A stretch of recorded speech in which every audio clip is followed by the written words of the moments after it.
सावन special. सावन माह में भोलेनाथ की कृपा पाने के लिए जानिए क्या करना चाहिए और क्या नहीं करना चाहिए। उपायों को बिल्कुल ध्यान से सुने और इन उपायों को करने मात्र से आप भगवान शिव जी को प्रसन्न कर सकते हैं। इन उपायों के बारे में जानने से पहले वीडियो को लाइक करें और कमेंट में ओम नमः शिवाय जरूर लिखें ताकि आप सभी की मनोकामनाएं पूरी हो।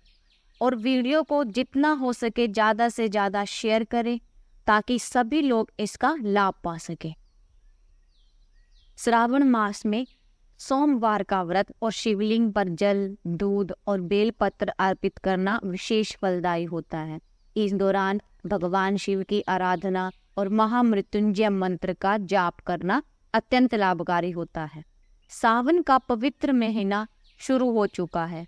श्रावण मास, जिसे सावन भी कहते हैं, हिंदू धर्म में एक अत्यंत पवित्र और महत्वपूर्ण महीना है। शास्त्रों के अनुसार यह माह भगवान शिव की आराधना करने के लिए विशेष रूप से शुभ माना जाता है। इस साल सावन का महीना 22 जुलाई सोमवार को शुरू होकर 19 अगस्त को समाप्त होगा। इस बार सावन के महीने में अद्भुत संयोग बन रहे हैं। सावन के अंतिम दिन भी सोमवार ही पड़ रहा है। इस बार सावन में 5 सोमवार पड़ रहे हैं। सावन माह में 5 सोमवार पढ़ना बहुत शुभ माना जाता है। श्रावण माह का महत्व। पौराणिक मान्यताओं के अनुसार सावन माह में भगवान शिव ने समुद्र मंथन के दौरान विष पान किया था और उसे अपने कंठ में धारण किया था, जिससे वे नीलकंठ कहलाए थे। इस घटना स्मरण में श्रद्धालु सावन के महीने में शिवलिंग पर जल अभिषेक करते हैं और उपवास रखते हैं। श्रावण मास के प्रत्येक सोमवार को श्रावण सोमवारी कहा जाता है, जो शिव भक्तों के लिए अत्यंत महत्वपूर्ण होता है। इन दिनों भक्त उपवास रखकर शिवालयों में जाकर पूजा अर्चना करते हैं। शास्त्रों में भी कहा गया है कि इस महीने में विधि पूर्वक शिव जी की पूजा करने से विशेष फल की प्राप्ति होती है। और मान्यता ये भी है, सावन के सोमवार व्रत से व्यक्ति की सभी मनोकामनाएं पूर्ण होती हैं और जीवन में सुख समृद्धि आती है। इस मास में ध्यान, योग और साधना का विशेष महत्व है।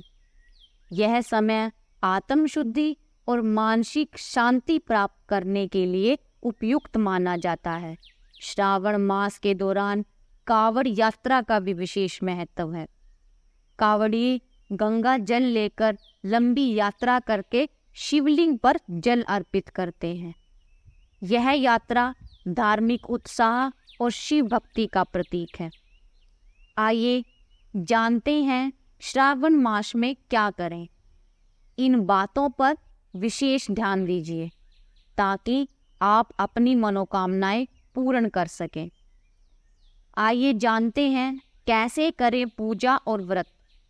श्रावण मास में सोमवार का व्रत और शिवलिंग पर जल, दूध और बेलपत्र अर्पित करना विशेष फलदायी होता है।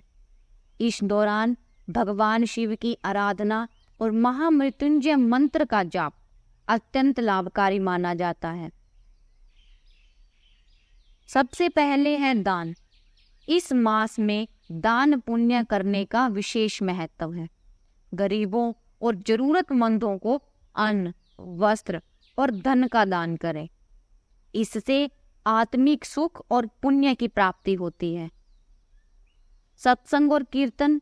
श्रावण मास में सत्संग और भजन कीर्तन का आयोजन करना चाहिए। इससे मानसिक शांति और आध्यात्मिक उन्नति होती है।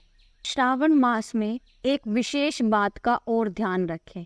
यदि आपके घर के द्वार पर कोई भी गाय, कुत्ता या नंदी आ जाता है तो उसे ऐसे ही ना जाने दें। उसे कुछ ना कुछ अवश्य खिलाएं। इससे भगवान शिव प्रसन्न होंगे और आप पर भगवान शिव की कृपा बनी रहेगी। आइए जानते हैं श्रावण मास में क्या नहीं करना चाहिए। सबसे पहले श्रावण मास में असत्य और हिंसा से बचें। इस मास में असत्य बोलने वाले, झूठा आरोप लगाने वाले और हिंसा करने वालों से दूर रहें। यह समय शांति, सच्चाई और प्रेम का पालन करने का है। वर्जित आहार का सेवन। श्रावण मास में तामसिक और मांसाहारी भोजन का सेवन वर्जित है। इस दौरान सात्विक भोजन करना चाहिए और शराब, धूम्रपान इनसे भी दूर रहना चाहिए। अपराध और अनैतिक कार्य। इस मास में किसी भी प्रकार के अपराध, अनैतिक कार्य और छल कपट, इन सब से बचना चाहिए। इससे भगवान शिव का आशीर्वाद प्राप्त होता है और जीवन में सुख समृद्धि आती है। इससे आपका जीवन सफल हो जाता है। आपको ये उपाय कैसे लगे हमें कमेंट करके ज़रूर बताएं और इस तरह की अच्छी अच्छी कहानियाँ और उपायों को जानने के लिए हमारे चैनल को सब्सक्राइब करें। यहाँ उपस्थित शिक्षाप्रद कहानियाँ और उपाय मनोरंजन के साथ साथ आपको दिशाएं भी देंगे। तो बने रहिए हमारे साथ और हमारे प्रयास को सफल बनाएं।